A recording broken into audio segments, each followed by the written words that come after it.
सोचिए आप एक घर का दरवाजा खोलते हैं, सामने बाथरूम का दरवाजा है और वहाँ एक सूटकेस रखा है, एक भारी खामोश सूटकेस। जब पुलिस ने उसे खोला तो अंदर से निकली एक ऐसी सच्चाई जिसे देखकर सब दहल गए। नमस्कार दोस्तों, स्वागत है आपका क्राइम की स्टोरी चैनल में। आज हम आपको एक ऐसी सच्ची घटना बताने जा रहे हैं जिसने पूरे बेंगलोर शहर को हिलाकर रख दिया। ये कहानी है पति और पत्नी की। प्यार से शुरू हुई जिंदगी अचानक नफरत और खून में कैसे बदल गई, आइए जानते हैं। इस कहानी की शुरुआत होती है काफी साल पहले पूना के रहने वाले राकेश खेड़ेकर और गौरी सांबेकर से।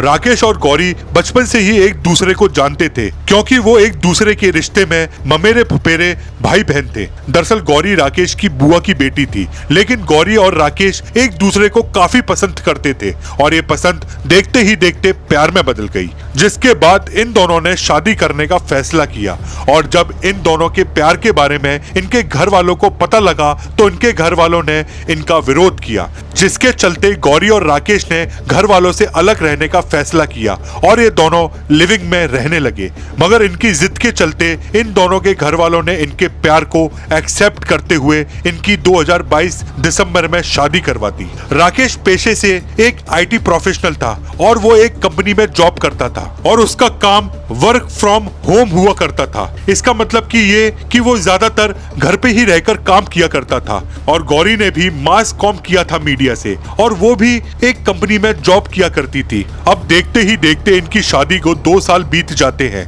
और ये 2 साल इन दोनों के बहुत अच्छी तरह निकले। और इसी बीच फरवरी 2025 को राकेश को बेंगलोर से एक अच्छा ऑफर मिलता है, जिसके बाद वो वहाँ ट्रांसफर ले लेता है और वहाँ गौरी भी अपनी जॉब छोड़कर बेंगलोर अपने पति राकेश के साथ जाने के लिए तैयार हो जाती है। राकेश गौरी को बोलता है कि तुम बेंगलोर में ही दूसरी जॉब कर लेना, जिसके बाद राकेश और गौरी साउथ बेंगलोर हुलीमावू के एक अच्छे इलाके में रेंट का एक फ्लैट ले लेते हैं और वहां रहने लगते हैं। राकेश यहाँ पर भी वर्क फ्रॉम होम कर रहा था, जिसकी वजह से वो पूरा दिन घर में ही रहकर काम करता रहता था। और वहीं गौरी ने बेंगलोर की कंपनीज में अपना सीवी सबमिट करना शुरू कर दिया। दिन बीतने लग जाते हैं मगर गौरी की जॉब नहीं लग पा रही थी, जिसके बाद गौरी काफी चिड़चिड़ी सी रहने लगी और राकेश को बोलने लगी कि मेरी जॉब नहीं लग रही है। अच्छा खासा मैं पूना में जॉब कर रही थी, तुम पूना से यहाँ चले आए,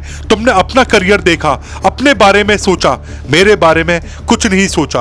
और वहां राकेश गौरी को बोलता है कि टेंशन मत लो, तुम्हारी जॉब लग जाएगी, थोड़ा टाइम दो, क्योंकि अभी ज्यादा टाइम नहीं हुआ है। मगर धीरे धीरे गौरी जॉब की टेंशन में ज्यादा फ्रस्ट्रेटेड रहने लगी और वो राकेश से झगड़ा करने लगी। अब आए दिन इन दोनों में झगड़ा और बहस होने लगी और ऐसे ही करते करते इन दोनों को 1 महीना निकल गया। अब 26 मार्च आ जाती है और रात को जब ये दोनों एक साथ खाने के लिए डाइनिंग टेबल पर डिनर करने के लिए बैठते हैं तो गौरी फिर से राकेश से बहस करना शुरू कर देती है और उसको बोलती है कि तुम्हारा वक्त तो बीत जाता है क्योंकि तुम अपनी जॉब पे लगे रहते हो और यहाँ मैं अनजान शहर में जहाँ ना कोई मेरा रिश्तेदार है और ना कोई दोस्त और ना मुझे यहाँ कोई जॉब मिल रही है और इन सब के जिम्मेदार तुम हो। तो राकेश उसको समझाने की काफी कोशिश करता है मगर गौरी चीखने और चिल्लाने लगती है और दोनों में झगड़ा होना शुरू हो जाता है। इसी बीच गुस्से में आकर गौरी राकेश के चेहरे पर चाटे मारना शुरू कर देती है और गुस्से में जाकर किचन से राकेश की तरफ एक चाकू फेंक देती है, जिससे राकेश के हाथों पे चाकू से खरोंच लग जाती है। जिसके बाद राकेश को इतना गुस्सा आ जाता है कि वो वही चाकू उठाकर गौरी के ऊपर चाकू से 3 से 4 बार हमला कर देता है, जिसके तुरंत बाद ही गौरी फर्श पर गिर पड़ती है और चारों तरफ खून ही खून फैल जाता है। अभी भी गौरी की सांसें चल रही थी और वहाँ राकेश उसके सामने नीचे बैठकर गौरी के हाथों में हाथ डालकर बातें करने लगता है कि तुमने ऐसा क्यों किया, तुम मेरे साथ क्यों झगड़ा करती रहती हो, क्यों तुमको लगता है कि मैं तुम्हारी जॉब के आड़े आ रहा हूँ, क्यों तुमको लगता है कि मैं तुम्हारा करियर नहीं चाहता, तुम्हारी जॉब लग जाती मगर रोज रोज तुम मेरे साथ इसी बात को लेकर लड़ाई करती रहती थी। याद है शुरू में हम दोनों में कितना प्यार था, हमारे बीच कभी लड़ाई नहीं होती थी, देखो अब क्या हो गया। और वहां गौरी राकेश के सामने हल्के हल्के सांसें ले रही थी। राकेश को अचानक ख्याल आता है कि गौरी को अगर ठिकाने नहीं लगाया तो उसको पुलिस गिरफ्तार कर जेल भेज देगी। राकेश डर जाता है और अपना जुर्म छुपाने के लिए घर में पड़े एक सूटकेस को निकालता है और गौरी को उसमें डालकर ठूस के पैक कर देता है और उस सूटकेस को ठिकाने लगाने के लिए ले जाने लगता है। तभी सूटकेस का हैंडल टूट जाता है और देखते ही देखते सुबह भी हो जाती है और 27 मार्च लग जाती है। घबराया हुआ राकेश सूटकेस को घसीटता हुआ बाथरूम ले जाकर रख देता है। इसने सूटकेस को इसलिए बाथरूम में रखा क्योंकि सूटकेस का हैंडल टूट गया था और ये पॉसिबल नहीं था कि ये लाश से भरा सूटकेस घसीटता हुआ अपने फ्लैट से ग्राउंड फ्लोर होते हुए अपनी कार के अंदर उस सूटकेस को रख पाए, क्योंकि ग्राउंड फ्लोर पे इसका मकान मालिक रहता था। इसलिए इसने लाश से भरे सूटकेस को घर के अंदर ही बाथरूम में छोड़ने का फैसला किया और करीब सुबह के 10 बजे अपनी कार से पूना के लिए निकल जाता है। 4 से 5 घंटे की ड्राइविंग करने के बाद राकेश एक जगह रुककर बेंगलोर में कारपेंटर को कॉल करता है, जिससे इसने अपने फ्लैट में फर्नीचर का काम करवाया था। राकेश कारपेंटर को बताता है कि मेरी बीवी गौरी ने अपने जीवन का अंत कर लिया है और उसकी लाश फ्लैट पर पड़ी हुई है। ये सुनते ही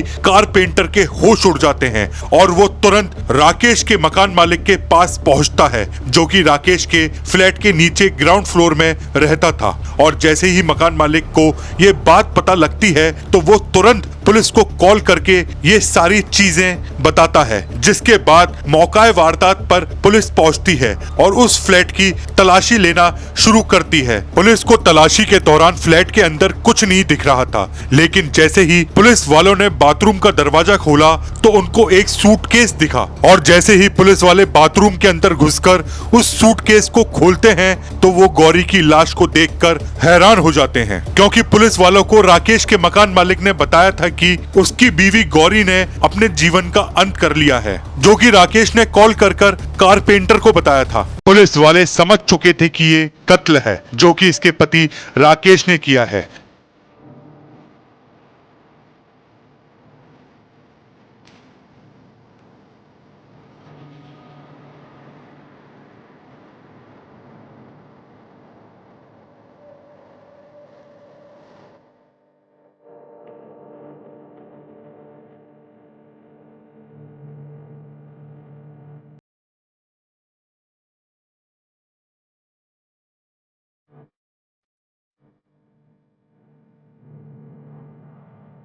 अब पुलिस राकेश का पूना का पता उसके मकान मालिक से लेती है और इस पूरे वारदात की जानकारी पूना पुलिस को देती है। राकेश ने अपने घर पर कॉल कर अपने पिता को भी ये बताया था कि गौरी ने अपने जीवन का अंत कर लिया है और आप ये बात उसके घर वालों को बता देना।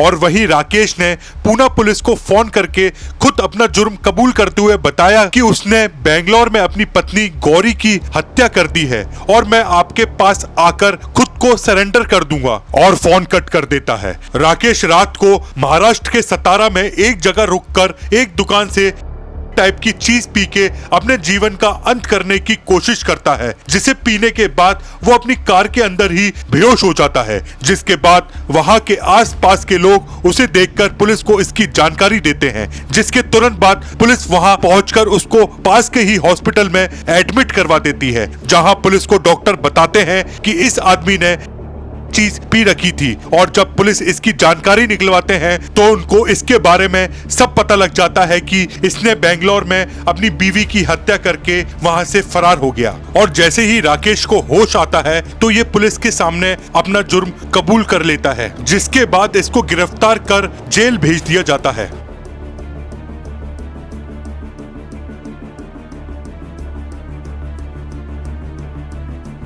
दोस्तों, ये घटना बहुत दुखद है। एक पति पत्नी के रिश्ते में जब प्यार की जगह गुस्सा आ जाए तो नतीजे कितने खतरनाक हो सकते हैं, ये केस उसका जीता जागता उदाहरण है। अगर किसी भी रिश्ते में ज्यादा झगड़े हो तो बात करना जरूरी है। कभी कभी प्रोफेशनल हेल्प यानी काउंसलिंग भी जरूरी होती है। किसी भी परेशानी का हल हिंसा नहीं होती है। अगर आपको मेरी वीडियो पसंद आई हो तो मेरे चैनल क्राइम की स्टोरी को सब्सक्राइब करना ना भूलें। नोटिफिकेशन के लिए बेल आइकन जरूर प्रेस करें और वीडियो को लाइक शेयर करके कमेंट में अपनी राय जरूर बताएं।